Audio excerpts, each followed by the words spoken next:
Jika boleh, saya meminta sebuah jawaban jujur dari Anda tentang masalah apakah yang paling banyak dialami oleh seluruh masyarakat Indonesia.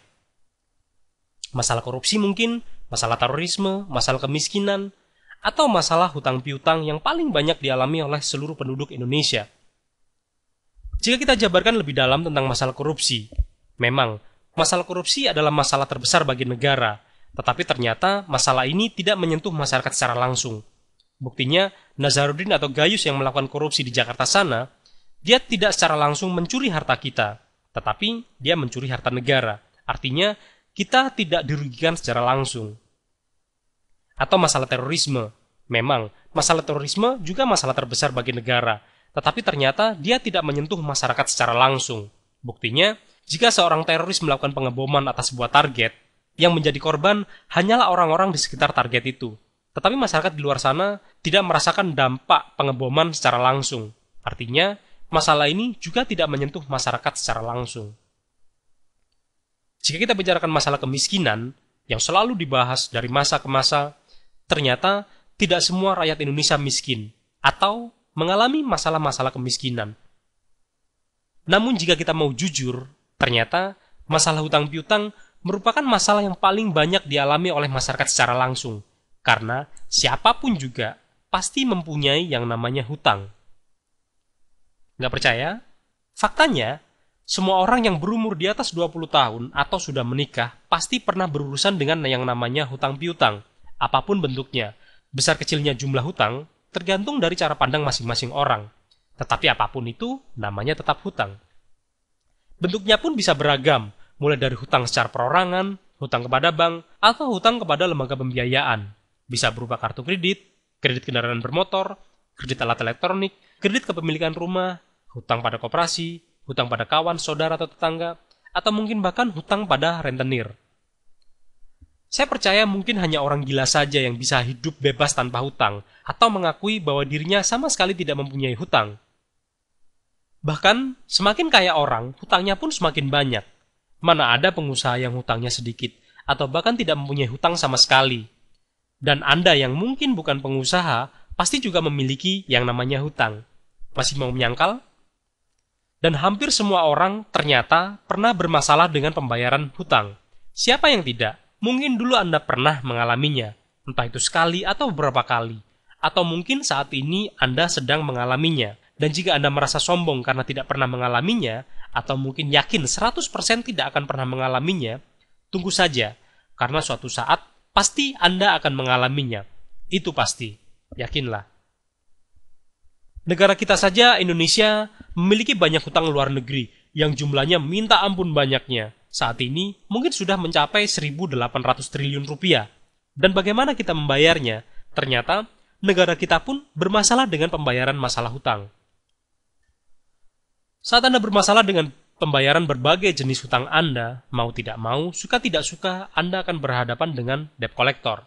Dan saat Anda tidak siap untuk menghadapi debt collector dengan bekal pemahaman dasar hukum yang sebenarnya, atau tidak memiliki kesiapan mental yang cukup, Anda akan menjadi sasaran empuk berbagai tipu muslihat atas hukum dan undang-undang yang salah dalam versi pemberi fasilitas kredit dan debt collector.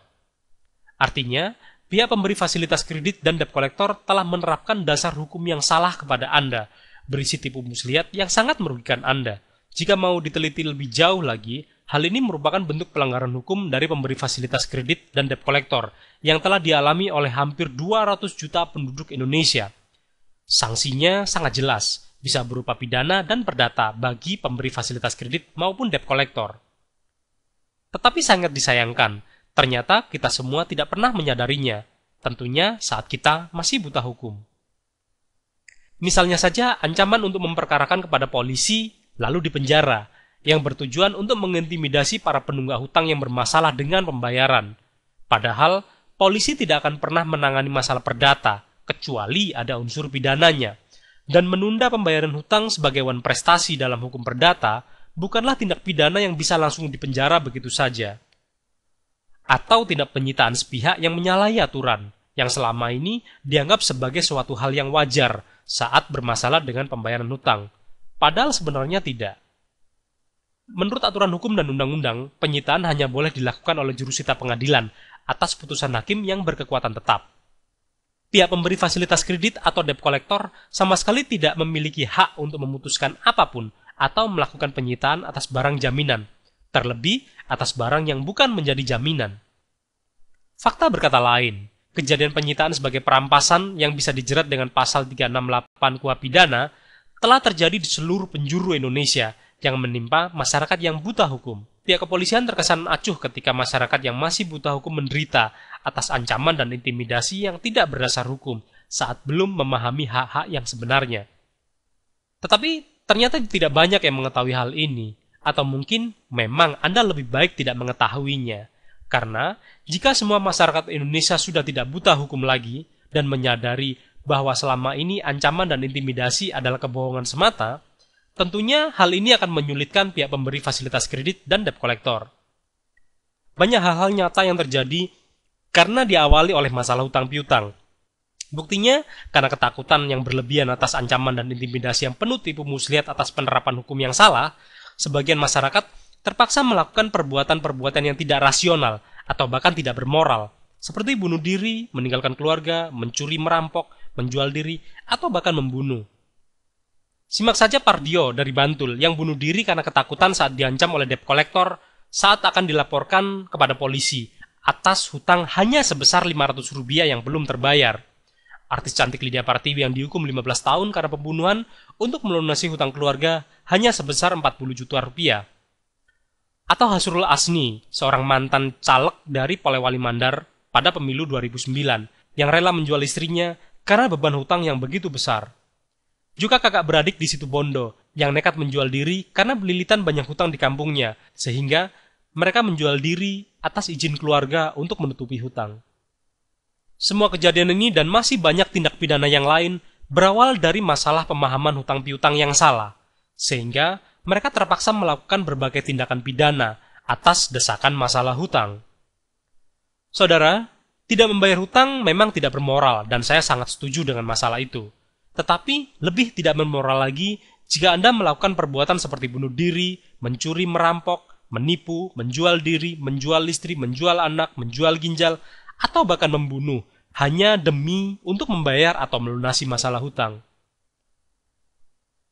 Dan jika Anda bermasalah dengan debt collector, baca buku 200 Jurus Ampuh Menghadapi Debt Collector sebagai buku pertama di Indonesia dan satu-satunya buku yang bisa menjadi panduan wajib saat Anda bermasalah dengan debt collector. Dengan membaca buku ini, saya harapkan Anda memperoleh solusi-solusi positif saat Anda bermasalah dengan berbagai jenis hutang Anda. Sehingga Anda tidak akan melakukan perbuatan-perbuatan yang tidak rasional yang lebih tidak bermoral dari hanya sekedar menunda pembayaran hutang. Untuk mendapatkan buku ini, join melalui Facebook dengan keyword solusi kredit macet. Di sini, Anda akan bertemu dengan jutaan orang yang sama yang bermasalah dengan pembayaran masalah hutang. Juga saat mereka bermasalah dengan debt collector. Saudara, buku ini tidak mengajarkan Anda untuk tidak membayar hutang. Tetapi saat hidup Anda tidak seberuntung dulu, Anda bisa menggunakannya untuk bertahan di saat-saat terpuruk, sambil memperbaiki kualitas hidup untuk sementara waktu. Namun saat Anda telah memiliki kecukupan dana, Anda bisa membayarnya kembali sesuai dengan kemampuan Anda. Dan saat Anda mendapatkan tekanan, ancaman, dan intimidasi dari debt collector yang tidak sesuai dengan aturan hukum dan undang-undang, Anda bisa menggunakannya untuk menghadapi debt collector dengan berani atas dasar hukum yang benar.